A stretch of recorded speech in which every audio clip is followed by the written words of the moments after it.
नगर परिषदच्या 5 ते 6 एक्झाम्स, अभियांत्रिकी स्थापत्य, लेखापाल, आणखी बऱ्याच एक्झाम्स आहेत ज्या TCS कंडक्ट करणार आहे. त्यामध्ये 15 मार्क्सला इंग्लिश राहील, 15 पैकी 6 ते 7 मार्क्सला व्होकॅब्युलरी आणि त्यापैकी ही इडियम्स जास्त असतात. तर इडियम्स आतापर्यंत कसे विचारलेले आहेत TCSने ते बघू आपण. हा पार्ट नंबर 1 आहे. ही जी लेक्चर सिरीज राहणार आहे ही रोज एक व्हिडिओ येईल किंवा एक दिवसाच्या आड येईल यूट्यूबला. तुम्हाला संपूर्ण सिरीज बघायची आहे आणि आपण या थोडंसं पिक्टोरियल पद्धतीने चित्रांच्या माध्यमातून किंवा GIFच्या माध्यमातून व्हिडिओजमध्ये टाकून शिकवणार आहे. म्हणून जरा लक्ष देऊन ऐका, सगळं नीट समजून घ्यायचा प्रयत्न करायचा. लिहायचं आहे तुम्हाला सगळ्या गोष्टी मी सांगतो आहे त्या लिहायच्या आहे. 10-10 मिनिटांचे लेक्चर होतील. हे लेक्चर्स रोज येणार आहे म्हणून तुम्हाला सगळे लेक्चर्स बघायचे आहे. ठीक आहे ना. ऑल आईज म्हणजे काय, तर ऑल आईज सगळे डोळे का, तर नाही, एखादी गोष्ट उत्सुकतेने बघणे. All eyes, watching eagerly. Vikram is watching the cricket match with all eyes. आज इंडिया पाकिस्तान मॅच आहे म्हणजे बघा सगळे लोक, विक्रमच नाही सगळेच लोक, all are watching the cricket match, India Pakistan cricket match with all eyes. All eyes म्हणजे उत्सुकतेने, इगरली. ठीक आहे ना. TCS SSC CGL 1/12/2022 फर्स्ट सीप मधला प्रश्न आहे हा. नंतर बघा इन विल अँड ओ, ह्याचा अर्थ काय होतो. आपण जसं म्हणतो की नाही, म्हणजे गरिबी श्रीमंतीत सुखदुःखात जो आपल्या सोबत असतो त्या पद्धतीचा आहे. इन विल अँड ओ म्हणजे सुखदुःखात. बघा in prosperity and adversity, Pritam is my best friend. Pritam माझा बेस्ट फ्रेंड आहे. आय कॅन काउंट हिम, मी त्याला गृहीत धरतो. कुठे, to be there in weal and woe. Weal and ओचा अर्थ काय होतो, मी त्याला सुखदुःखात गृहीत धरतो. बघा नगर परिषद किंवा ह्या सगळ्या ज्या एक्झाम्स आहेत सगळ्या, त्याची एक आपण टेस्ट सिरीज लॉन्च केलेली आहे. इंग्लिश आणि मराठी 10 पेपर्स होतील. 199 फी आहे. ॲप्लिकेशन आहे ABC एज्युकेशन आणि हा लोगो आहे ॲप्लिकेशनचा. टेलिग्रामवर ABC एज्युकेशन ॲप नावाचं चॅनल आहे, ते जॉईन करून घ्यायचं. फेसबुकवर पण ABC एज्युकेशन ॲप आहे, त्यामध्ये मी रील्स बनवतो इडियम्सचे. आणि इंस्टाग्रामवर पण ते त्या गोष्टी पाहत चला. ठीक आहे. आणि नंबर पण दिलेला आहे, काही कॉन्टॅक्ट असेल तर. बघा हा माझं प्ले स्टोअरला ॲप्लिकेशन आहे, इन्स्टॉल करून घ्याल. नंतर बघा the green horn. Green horn म्हणजे काय, हा माणूस कधीही राजकारणात नव्हता पण तरी तो राजकारणात पडला, राष्ट्राध्यक्ष झाला, परंतु तो फेल ठरला. कारण he was a green horn. तो इनएक्सपिरियन्स्ड होता. म्हणजे हा फक्त एक व्यापारी आहे, खूप मोठा बिझनेसमॅन आहे. त्याने बिझनेस करावा, त्याने राजकारणात पडू नये. त्याने तो राष्ट्राध्यक्ष बनला अमेरिकेचा, धोरणं चुकवून ठेवले, काही चुकी करून ठेवल्या. तिथले लोक नशीबवान, तिथले लोक हुशार, सुशिक्षित, म्हणून त्यांनी पटकन चूक दुरुस्त करून टाकली. ठीक आहे ना. ग्रीन हॉर्न म्हणजे काय, inexperienced person. My assistant is a greenhorn in my office. माझ्या ऑफिसमध्ये माझा असिस्टंट असा अननुभवी आहे. अनुभवी म्हणजे एक्सपिरियन्स्ड हा, आणि अननुभवी म्हणजे काय, ज्याला अनुभव नाही असा तो. हा सुद्धा प्रश्न बघा खाली दिलेला आहे, मी कधी कधी विचारला गेलेला आहे. हे सर्व प्रश्न TCSचे PYQ आहे. ठीक आहे ना. नंतर बघा बॅग अँड बॅगेजेस म्हणजे काय होते. बॅग अँड बॅगेजेस आपण जेव्हा म्हणतो चल तुझा बोऱ्या बिस्तर उचल आणि निघून जा, तर बोरिया बिस्तर म्हणजे बॅग अँड बॅगेजेस. ठीक आहे ना. याचा अर्थ काय, bag and baggages, sorry unexperience persons नाही, सामान, आपलं सगळं सामान. The day Uddhav Thackeray quit his CM post. ज्या दिवशी उद्धव ठाकरेंनी त्यांची पोस्ट, CMची पोस्ट क्विट केली. He walked out of Varsha bungalow bag and baggages. त्यांनी बोरिया बिस्तर घेतला आणि आपला वर्षा बंगला सोडला, या पद्धतीचं. ठीक आहे ना. नंतर बघा in cold blood.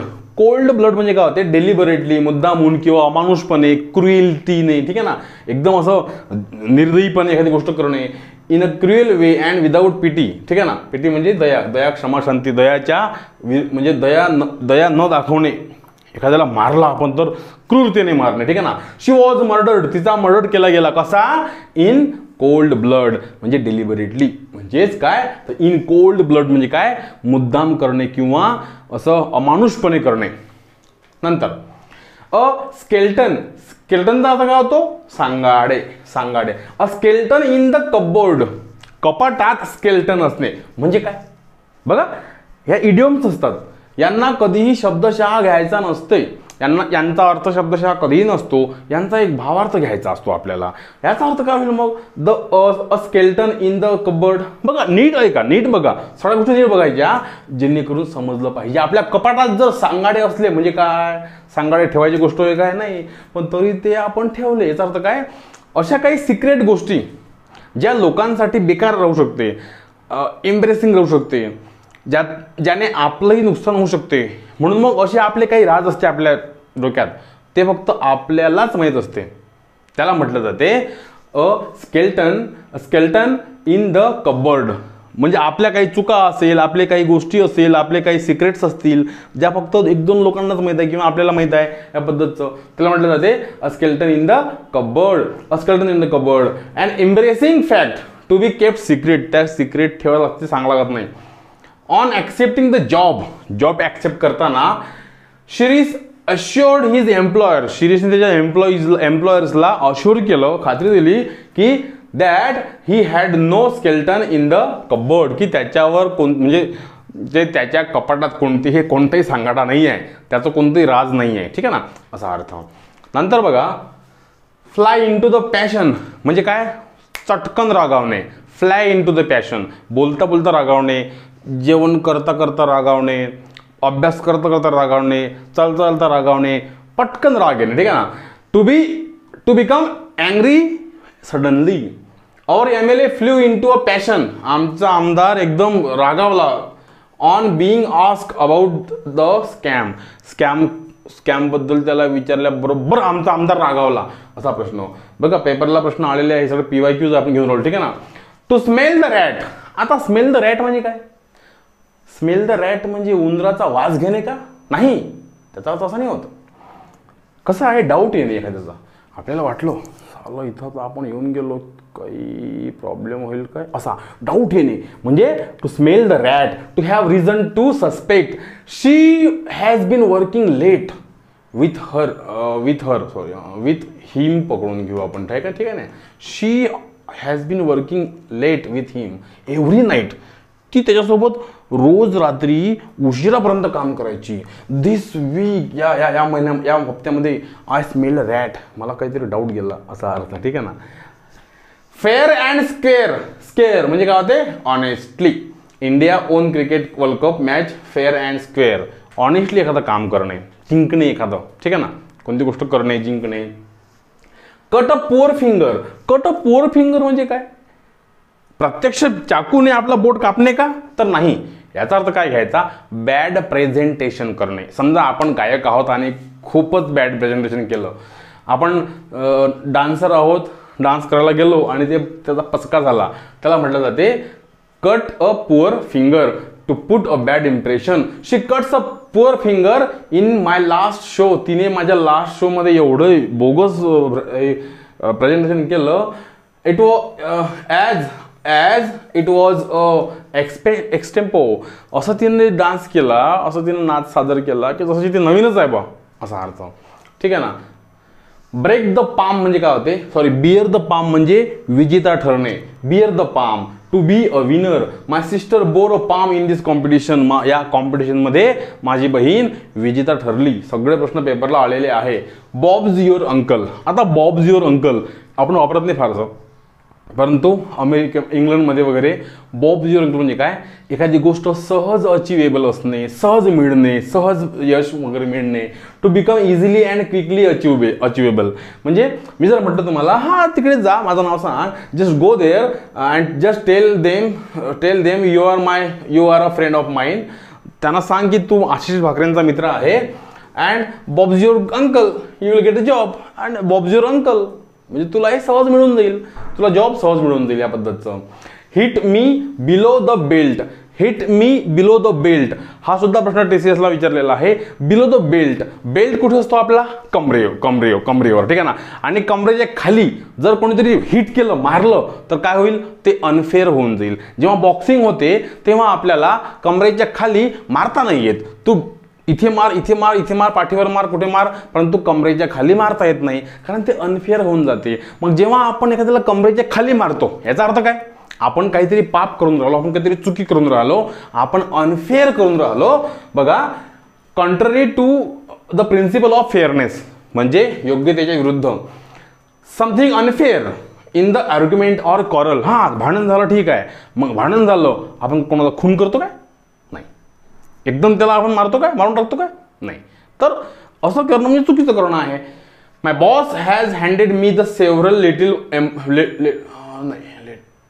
Little elbow. अच्छा, my boss has handed me several little blow below the belt.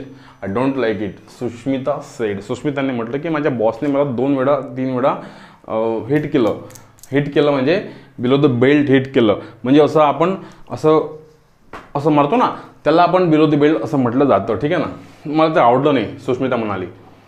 डॉंकीज year म्हणजे काय होते? डॉंकीज इयर खूप जास्त वर्ष आपण एकच काम आयुष्यभर करत असू त्याला डॉंकीज इयर म्हटलं जाते. A very long time. She has been in the same job for donkey's year. याचा अर्थ काय होतो? ती खूप दिवसांपासून एकच काम करताय. एकच काम करणे, खूप वेळ घेणे एखाद्या गोष्टीला, त्याला म्हटलं जाते donkey's year. Raining cats and dogs म्हणजे काय होते? मुसळधार पाऊस पडणे. कॅट आणि डॉग पडत नसते. ठीक आहे ना. Raining heavily. It was raining cats and dogs. मुसळधार पाऊस पडत होता. टीसीएसला पेपरला प्रश्न विचारलेला आहे. लॅटिन अँड ग्रीक म्हणजे काय? अनकॉम्प्रेन्सिबल, न समजता येणार, अनाकलनीय. The lecture by Japanese professor. आम्हाला शिकवायला जॅपनीज प्रोफेसर आले. त्यांचं जे लेक्चर जे होतं ना, it was Latin and Greek. ते समजलंच नाही आम्हाला. लॅटिन अँड ग्रीक ही तर भाषा आहेच, परंतु लॅटिन अँड ग्रीक म्हणजे काय होते? न समजणारी गोष्ट. ठीक आहे. एल्बो रूम म्हणजे काय? Little freedom. फ्रीडमच नाही आहे, छोटंसं फ्रीडम.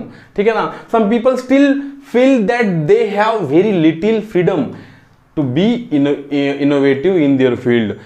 भरपूर लोकांना असं करता येत नाही, काही गोष्टी करता येत नाही. चाहकर भी वो कर नाही सकते म्हणजे काय? तर लिटिल एल्बो रूम म्हणजे मला सगळं बरोबर आहे माझं, पण मला काही काम करता येऊन नाही राहिलं कारण मला स्वातंत्र्य नाही आहे. Little freedom. लिटिल हा शब्द निगेटिव्ह आहे.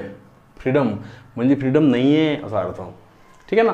प्ले स्टोअरला माझं ॲप्लिकेशन आहे, डाउनलोड करून टाका. हा लोगो आहे प्ले स्टोअरला आणि कंटिन्यू सिरीज पाहत चला. ठीक आहे ना. मित्रांसोबत शेअर वगैरे करा आणि ज्यांना टेस्ट सिरीज घ्यायची असेल ती टेस्ट सिरीज घेऊ शकता. ज्यांना क्लास करायचा असेल ऑनलाईन ते तुम्ही ABC एज्युकेशन ॲपवर क्लाससुद्धा करू शकता. ॲडव्हान्स इंग्लिश ग्रामर आहे आणि सेमी ॲडव्हान्स इंग्लिश ग्रामर आहे. ॲडव्हान्स इंग्लिश MPSCसाठी, राज्यसेवा वगैरे, राज्यसेवा कंबाईनसाठी आणि सेमी ॲडव्हान्स इंग्लिश ग्रामर सरळ सेवांसाठी. ठीक आहे ना. काही लागलंच तर माझा नंबर तुमच्याकडे आहेच, लिहून ठेवा वाटल्यास. 9923738136 हा कॉल, या 23738136 इथे कॉल करायचा आणि 8087276857 हा ऑफिसचा नंबर आहे, हा माझा नंबर आहे. बघा तुम्हाला कमेंट पण करायचे आहेत. तुम्ही नुसतं लेक्चर पाहू नका, कमेंट करत चला. कमेंटमध्ये वाक्य लिहत चला. ठीक आहे ना. चलो, थँक्यू.